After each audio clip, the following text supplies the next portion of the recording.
సమయంలో హెలికాప్టర్ అదుపు తప్పింది. అయితే వెంటనే అప్రమత్తమైన పైలట్ హెలికాప్టర్ ను సేఫ్ గా ల్యాండింగ్ చేశారు.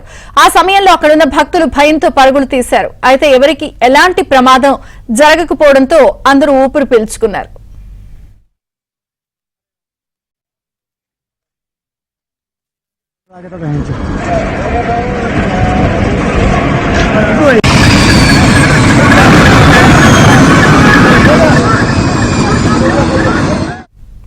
కేదార్నాథ్ లో పెద్ద ప్రమాదమే తప్పింది. ల్యాండింగ్ సమయంలో హెలికాప్టర్ అదుపు తప్పింది. అయితే వెంటనే అప్రమత్తమైన పైలట్ ని సేఫ్ గానే హెలికాప్టర్ ని ల్యాండింగ్ చేశారు.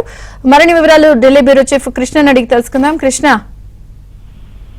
చంద్రిక, ఉత్తరాఖండ్ లోని కేదార్నాథ్ లో సాంకేతిక లోపం కారణంగా 6 ప్రయాణికులతో కూడినటువంటి హెలికాప్టర్ ను అత్యవసరంగా ల్యాండింగ్ చేయాల్సి వచ్చింది.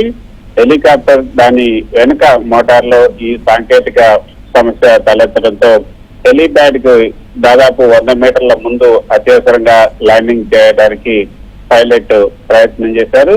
ఆ విధంగా అత్యవసర ల్యాండింగ్ కూడా సక్సెస్ చేశారని చెప్పొచ్చు. పైలట్ తో సహా ప్రయాణికులంతా కూడా సురక్షితంగా బయటపడ్డారు. క్రిస్టల్ ఏవియేషన్ కో కంపెనీకి చెందినటువంటి హెలికాప్టర్ తిర్సి హెలిప్యాడ్ నుంచి కేదార్నాథ్ కు 6 మంది ప్రయాణికులతో ఈ రోజు ఉదయం పైలట్ తో బయలుదేరింది. కొన్ని సాంకేతిక సమస్య కారణంగా ఉదయం 7:30 గంటల సమయంలో కేదార్నాథ్ డామ్ కి హెలిప్యాడ్ కి సుమారు 100 మీటర్ల దూరంలో అత్యవసరంగా ల్యాండింగ్ చేసినట్లుగా జిల్లా విపత్తు నిర్వహణాధికారి రుద్రప్రయాగ తెలిపారు. అయితే హెలిప్యాడ్ పైకి చేరుకున్న తర్వాత హైడ్రాలిక్ సమస్య తలెత్తడంతో వెంటనే అప్పటికప్పుడే ఎమర్జెన్సీ ల్యాండింగ్ చేయాల్సి వచ్చింది. ఒక 100 మీటర్ల దూరంగా, అంటే హెలిప్యాడ్ కి 100 మీటర్ల దూరంలో ఈ యొక్క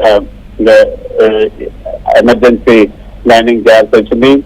సమస్య తలెత్తిన వెంటనే పైలట్ కల్పేష్ హెలికాప్టర్ ను హెలిప్యాడ్ కి ముందు ఉన్నటువంటి బహిరంగ మైదానంలో దించడం జరిగింది.